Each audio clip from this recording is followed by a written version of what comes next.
नमस्ते प्यारे बच्चों, स्वागत है आपका रामरूप शर्मा चैनल पर। मैं हूं रामरूप शर्मा और कल है सीबीएसई बोर्ड का मैथमेटिक्स का 10th क्लास का एग्जाम।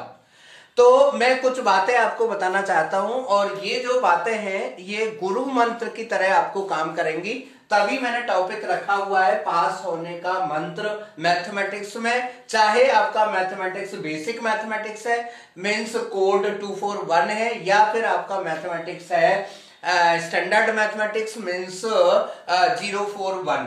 यदि आपने अच्छी तैयारी नहीं भी की है तो भी आपको पास भी हो जाएंगे और आपको अच्छे मार्क्स मिल सकते हैं। कुछ मेरी खास बातों का आप बहुत ध्यान रखिएगा और उन्हें मंत्र की तरह से प्रयोग करिएगा। आपको निश्चित रूप से 30, 40, 50 नंबर तब भी आ सकते हैं और अगर पूरे नंबर लाने तो भी आपको इन बातों का ध्यान रखना होगा। सबसे पहले मैंने आपको बताया कि भाई फॉर्मूले की एक आप लिस्ट तैयार कर लो। सरफेस एरिया वॉल्यूम के फॉर्मूले, एरिया रिलेटेड टू सर्कल के फॉर्मूले, कोऑर्डिनेट ज्योमेट्री के फॉर्मूले, ट्रिग्नोमेट्री के फॉर्मूले, मीन का फॉर्मूला, मोड का फॉर्मूला और मीडियन का फॉर्मूला। क्योंकि आपको ऐसा लगता है कि मेरा जो फॉर्मूला है वो गड़बड़ हो जाता है, भूल जाता हूं, यानी कि कर्व सरफेस एरिया की बात आती है तो मुझे 2 पाई आर स्क्वायर एच याद आता है ना तो 2 पाई आर एच है वो और ना ही वो पाई आर स्क्वायर एच है, यानी कि किसी अलग ही दुनिया में आप हैं, मिक्सअप हो रहा है। तो उसके लिए एक लिस्ट तैयार कर लो, एक पर्ची तैयार कर लो, उसका इस्तेमाल आप कर सकते हैं, वाइजली इस्तेमाल करें। अब ये तरीके मैं नहीं बताऊंगा कि आप कैसे इस्तेमाल करेंगे, लेकिन अगर आप स्लिप बनाएंगे, आप 2 बारी लिखेंगे तो आपको पर्ची बनाने की जरूरत नहीं पड़ेगी। ठीक है। दूसरी जो बात है बच्चों, एक सबसे बड़ी प्रॉब्लम देखिए, ये उन बच्चों के लिए खासतौर पर जिनको मैथमेटिक्स को पढ़ने में या मैथमेटिक्स के क्वेश्चन सॉल्व करने में ऑलवेज सिर दर्द होता है, हेडक होती है, प्रॉब्लम होती है, परेशानी होती है। तो अभी आप बैठे मत रहिएगा बच्चों। आपको नहीं समझ आ रहा ना, आप कोई सॉल्व्ड आंसर बुक लीजिएगा, कोई सैंपल पेपर लीजिएगा, अपनी आप एनसीईआरटी की बुक ही ले लो, उसमें एग्जांपल्स जो है वो सब सॉल्व्ड है और उन्हें रीडिंग करना शुरू कर दें, केवल रीड करना शुरू कर दें। इस तरीके से कर दें, अच्छा ये ऐसे हो जाएगा, अच्छा इसमें वैल्यू ऐसे पुट की जाती है, अच्छा इसका आंसर ये आ गया होगा। क्योंकि मैं आपको तरीका बताने वाला हूं कि आपको कैसे मार्क्स मिल सकते हैं। सबसे पहले मेरी एक बात ध्यान रख लीजिएगा, एमसीक्यूज की आप चीटिंग करेंगे या क्या करेंगे, या किससे आपकी सेटिंग है, या किसके लिए आपने वो काम दे दिया, वो आप जानो, लेकिन एमसीक्यूज पर भरोसा करके मत चलिएगा। चाहे आपके उसमें 20 में से 20 नंबर आ जाए। एक बच्चा कहता है जी मेरी जुगाड़ है, मैंने एक बच्चे को काम दे दिया है, वो मेरे को बताने वाला है, तो भाई ठीक है भाई, तुम जानो और वो बच्चा जाने, लेकिन आप सोच के मत चलिएगा कि ऐसा हो जाएगा और अगर मेरे 20 में से 15 या 18 या 12 नंबर आ जाएंगे, मेरा काम खत्म है। क्योंकि उधर मुझे प्रैक्टिकल में यानी कि इंटरनल असेसमेंट में 18 नंबर मिले हुए हैं या 19 मिले हुए हैं या 20 मिले हुए हैं, मुझे जरूरत है 13 नंबर की, 14 या 15 नंबर की, तो वो आप जाने। लेकिन मैं ये कह रहा हूं इन क्वेश्चंस पर आप ट्रस्ट करके ना चलें। अब अगर आपका मैथमेटिक्स वीक है, अगर आपका अलजेब्रा वीक है, यानी कि आपको ट्रस्ट करना पड़ेगा बड़े क्वेश्चन पर, और बड़े क्वेश्चन में से 1.5 या 2 नंबर लाना बहुत आसान होगा यार, मैं अभी बताने वाला हूं।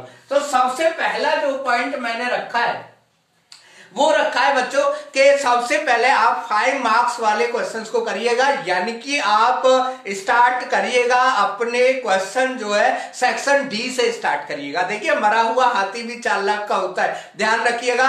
तो जो बड़े क्वेश्चन है, जैसे सपोज करिए मैं आपको एक क्वेश्चन देता हूं सरफेस एरिया वॉल्यूम का। जब क्वेश्चन आपने पढ़ा तो आपको इतना तो पता जरूर लगा जाएगा कि गुलाब जामुन है तो बीच में सिलेंड्रिकल पार्ट है और जो दोनों साइड है उस पर हेमिस्फेरिकल पार्ट है। सिलेंड्रिकल पार्ट का रेडियस लिख दो, सिलेंड्रिकल पार्ट का हाइट लिख दो और जो हेमिस्फेरिकल पार्ट है उसका रेडियस लिख दो। अगर गुलाब जामुन में गुलाब जामुन का शुगर सिरप पूछा जा रहा है, इसका मतलब वॉल्यूम हमें निकालना है। गुलाब जामुन का वॉल्यूम पूछा जा रहा है तो वॉल्यूम हमें निकालना है, यानी कि आप सिलेंडर का वॉल्यूम निकाल दो और हेमिस्फीयर का वॉल्यूम निकाल दो, उसको 2 से मल्टीप्लाई कर दो और एक जगह प्लस साइन लगा के रख दो। कैलकुलेशन आपके बस की बात नहीं है, भाड़ में जाने दो। अगर आपने इतना काम कर दिया तो आपके 5 मार्क्स में से 2 या 2.5 और 1.5 तो भाई 100% मिलेगा। मैंने बहुत सिंपल तरीका आपको बताया है कि अगर आपने बड़े 15 क्वेश्चन भी कर दिए और हर एक क्वेश्चन में आपको 1.5 नंबर मिल गया तो आपके 22.5 नंबर हो जाएंगे। 2.5 नंबर और दे देना, नहीं कि भाई 22.5 नहीं चाहिए मुझे, राउंड फिगर में 20 दे दो। 20 आपके आए पड़े 40 नंबर आ जाएंगे। आपके घर में जलेबी बटेंगी रिजल्ट वाले दिन, और मुझे भी आप अपने साथ शामिल कर लीजिएगा, ठीक है। तो ध्यान रखें, मान लो कोऑर्डिनेट ज्योमेट्री का एक क्वेश्चन है और 3 मार्क का क्वेश्चन है, आपको 2 पॉइंट दिखाई दे रहे हैं, एक का नाम x1 y1 लिख लो, एक का नाम x2 y2 लिख लो। आपको नहीं समझ आ रहा है क्या करना है, आप डिस्टेंस निकाल के डाल दो यार, मिड पॉइंट निकाल के डाल दीजिएगा, आपका 1-1.5 नंबर पक्का हो जाएगा, निश्चित रूप से पक्का हो जाएगा। जस्ट कर सपोज, देखिए एक बात और ध्यान रखें कि जैसे आपका मीन मोड मीडियन का क्वेश्चन है तो उसकी टेबल बहुत प्यार से बनाए, बहुत ध्यान से बनाए। हमारे बच्चे ज्यादातर क्या करते कि टेबल बनाने में बहुत जल्दी करते हैं और उसके बाद में फॉर्मूला लगाने में भी गलत फॉर्मूला लगा देते हैं और उसके बाद में उनका नंबर आता है पूरा दिमाग चलाने का।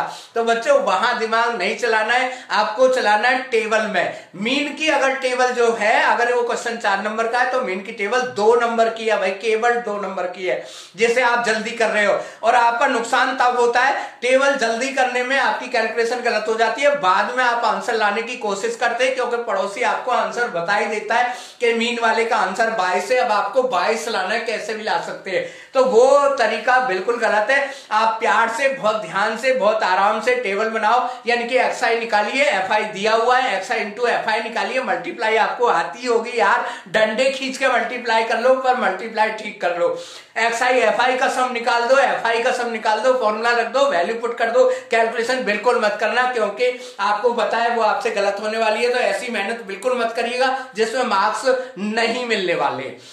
अब इसके बाद में बच्चों एक चैप्टर है आपका 9 है, एप्लीकेशन ऑफ ट्रिग्नोमेट्री। ये बड़ा खतरनाक चैप्टर है, अगर आपसे फिगर नहीं बनी तो आपको 0 नंबर मिलेंगे, कुछ भी कर लेना चाहे।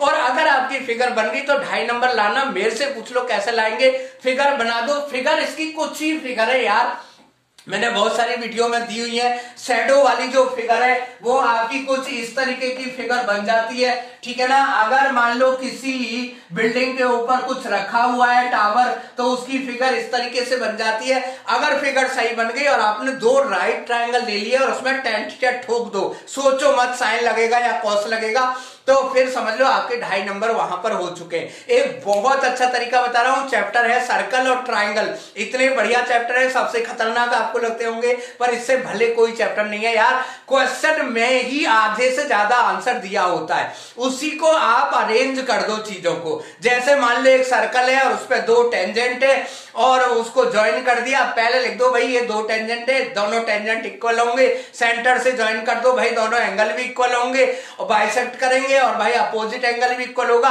मतलब क्वेश्चन को ही 3-4 लाइन में अरेंज करके रख दो यार, चाहे ट्राइंगल का क्वेश्चन है, चाहे बीपीटी का क्वेश्चन है, चाहे सर्कल का क्वेश्चन है, चाहे सिमिलरिटी का क्वेश्चन है। सिमिलरिटी का क्वेश्चन तो यार एक एंगल आपको दिया हुआ होगा इक्वल, और एक एंगल आपको ढूंढना होगा, हो सकता है वो कॉमन एंगल हो सकता है वो वर्टिकली अपोजिट एंगल हो सकता है वो अल्टरनेट इंटीरियर एंगल हो सकता है वो करस्पॉन्डिंग एंगल हो, और आपकी सिमिलरिटी प्रूव हो जाएगी। 3 टाइप की सिमिलरिटी है, ध्यान रखिएगा, 5 टाइप की सिमिलरिटी नहीं है, वो कॉन्ग्रुएंसी है, ठीक है ना। यानी कि एंगल सिमिलरिटी होती है, कॉन्ग्रुएंसी नहीं होती है, ठीक है ना।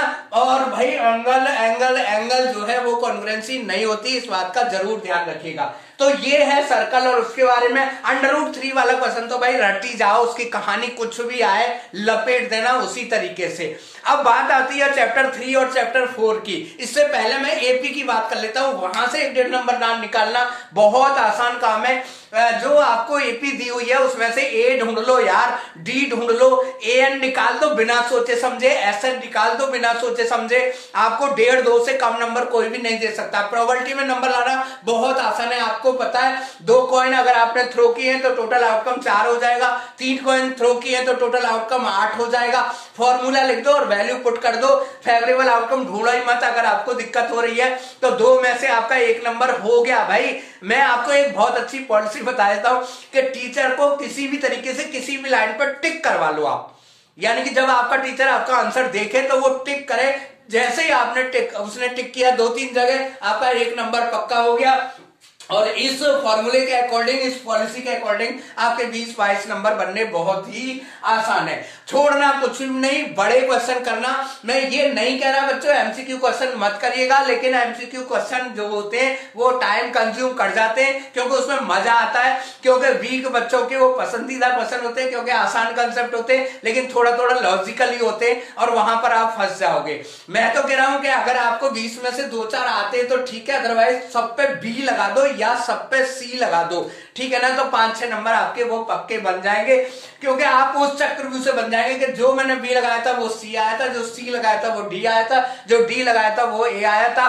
तो भाई मेरे साथ तो भगवान बुराई करता है, और किसी ने मेरे को ये बात बताई नहीं, तो मैं आपको बहुत अच्छा तरीका बता रहा हूं। एमसीक्यू करने का जो तरीका है, प्रोबेबिलिटी का तरीका मैंने आपको बता दिया है। सरफेस एरिया वॉल्यूम में वैसे तो आपको पता लग जाएगा यार, पेपर कितना लगेगा, कितना पेंट होगा, है ना, उसमें जो है कार्डबोर्ड कितना लगेगा, इसका मतलब कर्व सरफेस एरिया निकालना है। और भाई वॉल्यूम तो बहुत सिंपल होता है, अलग अलग पार्ट्स में करें, अपने आप को अलग अलग शो करें, इससे बढ़िया कोई मंत्र नहीं है। अगर आपको कोई भी डाउट है तो आप मुझे कॉल कर सकते हैं 8798298558 पर। अगर आप जेईई के एस्पिरेंट हैं तो आप हमारी मेंबरशिप ले सकते हैं काउंसलिंग तक के लिए, केवल 1000 रुपीज की कॉस्ट में। और कल मैथमेटिक्स का पेपर आपका बहुत अच्छा हो, कॉन्फिडेंस से जाइएगा, है ना। ज्योमेट्री बॉक्स भी आप ले जाए तो ठीक होगा, वैसे जरूरत आपको नहीं है, क्योंकि कंस्ट्रक्शन वाला चैप्टर आपका हट चुका है। सारे क्वेश्चंस को अटेम्प्ट जरूर करें, और अगर क्वेश्चन पार्ट में है तो आंसर पार्ट में भी दें। Thank you so much, all the very best.